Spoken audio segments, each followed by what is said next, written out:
une dernière nouvelle dans le Journal de Québec qui touchait les adolescents. Fait que ça m'a touché un peu parce que moi, je suis allé en centre d'accueil. On parle de centre d'accueil.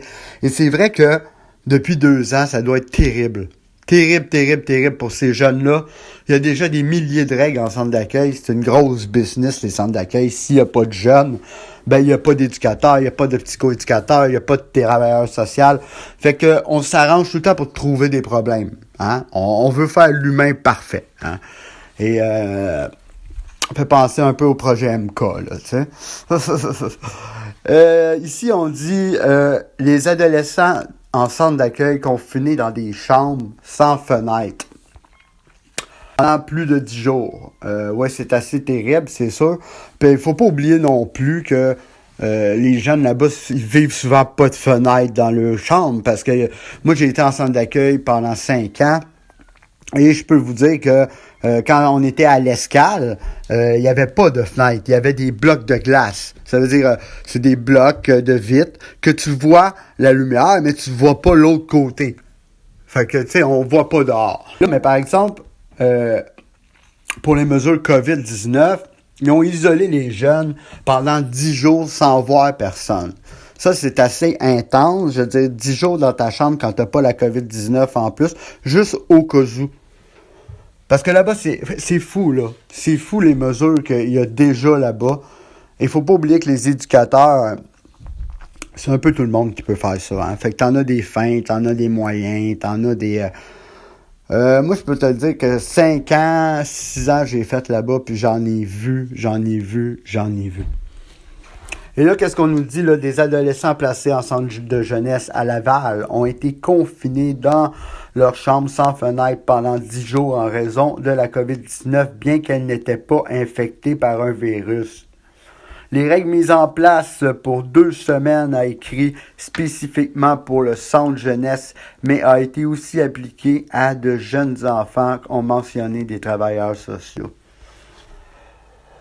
Et là, c'est ça, là. Ça doit être fou parce qu'à l'intérieur, ils sont obligés d'avoir des masques. Fait que là, toi, t'es chez vous, là. Ben, c'est chez vous, le centre d'accueil, le temps que t'es là. D'après moi, t'as un masque 24 heures sur 24 dans le visage. Seulement quand tu vas dans ta chambre, que t'as pas de masque. Ça doit être l'enfer.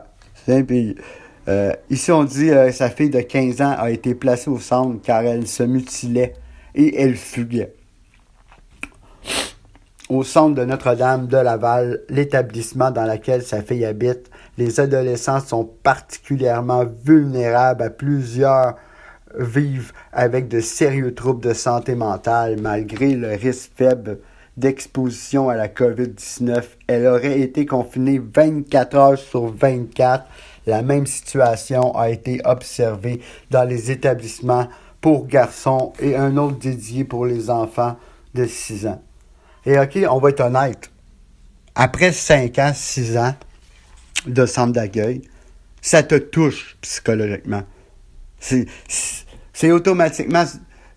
Quand t'es enfant, tu te fais border à tous les soirs, t'as ta routine, t'as ta famille. Mais là, on te met avec plein de monde qui a plein de problèmes différents. T'es en crise d'adolescence, t'essaies de te faire ton identité.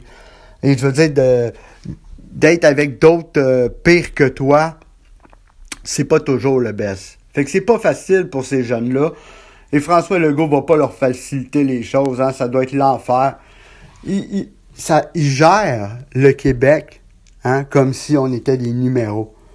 Il gère pas comme si c'était des êtres humains. On est comme un bétail en ce moment. Il s'en va du point A au point B et il n'y a rien qui va l'empêcher. C'est clair. Et là, ben c'est ça. On nous parle pour empêcher la propagation, les 10 jours de confinement. Ce sont des travailleurs sociaux qui ont convaincu Québec de faire volte-face le 13 janvier 2020, ces derniers étant troublés par ce qu'ils voyaient. Rappelons que la Direction de la protection de la jeunesse possède des règles strictes pour les chambres des enfants placés en famille d'accueil. Ces derniers doivent obligatoirement avoir une fenêtre. Parce que aussi, ils barrent la porte la nuit. Nous, ils barraient la porte. Hein? Et on avait une fenêtre dans la chambre. Comme je vous dis, c'était des blocs de glace. Et il y avait une fenêtre dans la porte. Puis là, le gardien de sécurité Il faut que tu laisses ton petit rideau ouvert pour qu'ils puissent voir que tu es là puis te mets la lampe de poche à toutes les gens 3 heures dans le visage. Ben, c'est ça que les enfants vivent. C'est pas normal. T'sais, c'est une vie de prisonnier, mais en tant qu'enfant. Mais là, avec les conditions de COVID-19, ces enfants-là vont pas s'en sortir indemnes, ça, je peux vous le dire. Bien que les jeunes ne pouvaient pas avoir de téléphone portable ou un ordinateur, ils avaient accès à un lecteur DVD portatif. Fait que t'es isolé tout le temps, t'as rien fait, t'as pas la COVID-19, puis on te donne un DVD, tabarnak. De plus, les employés se sont proposés pour aller jouer avec les jeux de sociaux dans les chambres munis d'un ensemble de protection complète. OK, imaginez-vous les petits bouts là, de 5 ans, 6 ans, 7 ans. Puis là, le gars qui rentre avec le saut complet. Tu veux jouer une partie de serpent-chaîne? Aucun contact physique, pas d'amour. C'est des humains, c'est des enfants, ils ont besoin d'être touchés, de sentir que, ben voyons donc. Puis c'est ça qu'il y a. Dans le centre d'accueil, il y a une chance qu'il y en avait des vrais. Parce que t'as tous ceux qui font ça pour une job, puis t'as ceux qui font ça pour le cœur. Puis je vous dis qu'il y en a plus qui le font pour la job.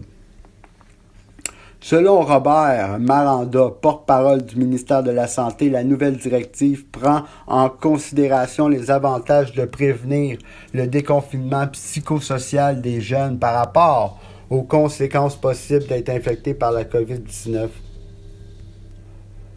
Fait que pauvres jeunes, enfermés, imaginez tout ce qu'on ne sait pas en ce moment. Qu'est-ce qui se passe?